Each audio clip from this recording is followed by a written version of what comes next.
Donc, justement, j'ai vu de la même façon cette vidéo circuler sur les réseaux sociaux que vous. Et j'ai eu la peine, franchement, en voyant une élève et son professeur se donner un spectacle et qui finit par des coups. C'est une action vraiment déplorable et qui ne mérite pas d'exister en milieu scolaire. C'est vrai que l'élève a mal agi, elle n'aurait dû pas parler à son professeur ainsi, et on sait bien que les élèves peuvent être irrespectueux, mais aussi mettre des enseignants en difficulté. Mais les règles et l'éthique du milieu scolaire ou de l'école voudrait que l'élève soit puni selon les règlements de l'école. Et le professeur, en tant qu'exemple, devrait simplement libérer la classe, faire appel à la direction pour que l'affaire puisse être réglée à l'amiable. Il aurait pu avoir gain de cause. Mais du moment où il a levé la main sur une fille, une femme sans défense, ça pouvait être n'importe quelle personne, que ce soit un homme, une femme. Mais du moment où il a levé la main sur un élève, que ce soit une élève ou un élève, il a totalement, d'accord, déraillé. Il est allé à l'encontre des règlements de l'école. Et c'est pas un bon exemple pour les enseignants. C'est pourquoi il est important pour un enseignant, peu importe, d'accord, l'énervement qu'on reçoit, peu importe la façon dont les élèves peuvent se comporter envers nous, on doit avoir le reflet, d'accord, de gérer, d'accord, les conflits à l'amiable. Et surtout, mettre dans la tête que les enfants, c'est pas, en quelque sorte, c'est pas nos enfants sur lesquels on peut imposer notre suprématie. Voilà. Le milieu familial est différent du milieu scolaire. Et je le dis souvent, il y a des professeurs qui, euh, qui envoient ou qui transportent leurs règles ou leurs problèmes familiaux à l'école. Ça se fait pas. Ton enfant reste ton enfant, mais à l'école, tout le monde vient avec son éducation. La façon dont tu peux agir envers ton enfant à la maison, c'est pas de la même façon que tu peux agir envers une élève ou un élève en classe.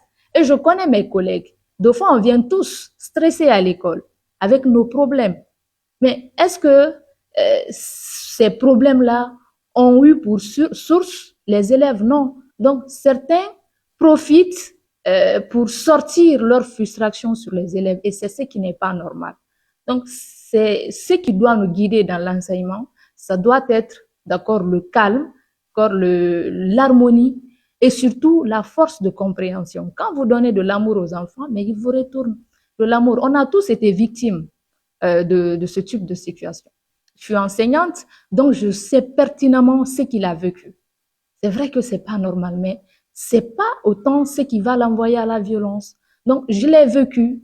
Je sais de quoi il s'agit. Donc, tout le monde pratiquement est passé par le milieu scolaire. On sait rare de personnes qui n'ont pas eu d'altercation avec leurs professeurs, peut-être à des niveaux différents. Mais et si tous les professeurs agissaient de la même façon qu'il agit, peut-être que aujourd'hui on ne parlera plus, d'accord, d'établissement.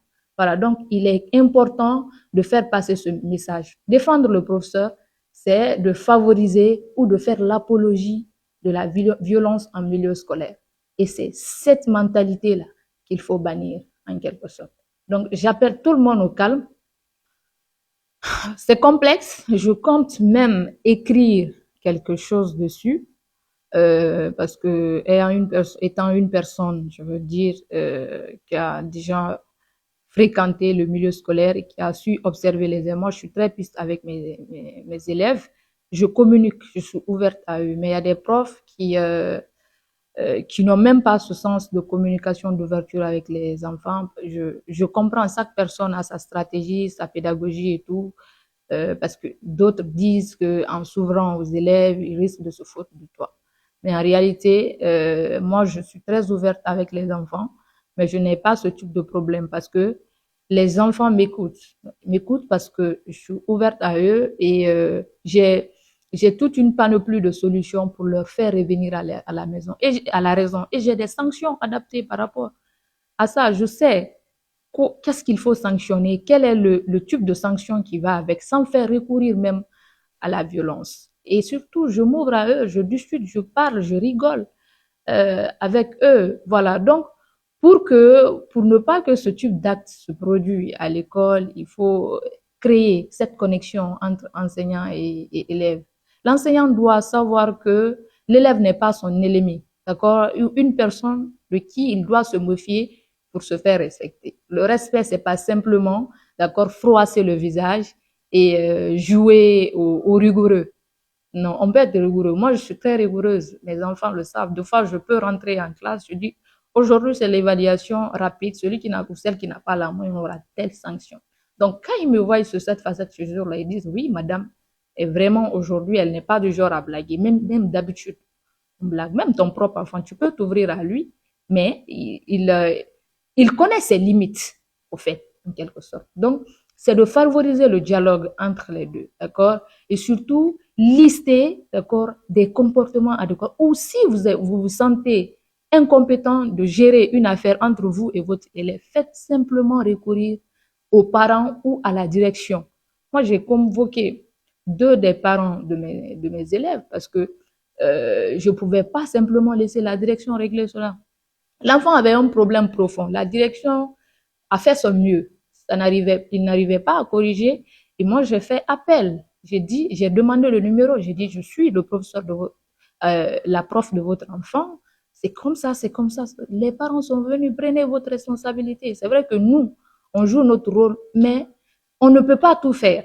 Donc, ce sont des cas qui arrivent. Il faut que les parents aussi s'impliquent. Sinon, ça ne pourra pas changer. Il y a tellement de choses à dire que je préfère me limiter là. Mon dernier mot, c'est d'appeler tout le monde au calme et surtout à éviter les discours de nature, d'accord, à faire l'apologie de la violence. Il y a des gens qui réclament aujourd'hui le retour du fouet. C'est une communication très dangereuse. Or, les époques ont changé. C'est vrai qu'avant, les choses n'étaient pas médiatisées, mais aujourd'hui, à travers les réseaux sociaux, on peut tout comprendre. Donc, le fait de tenir ce genre de discours peut fragiliser, d'accord, la compréhension de certaines. Les enfants ne fonctionnent pas de la même façon.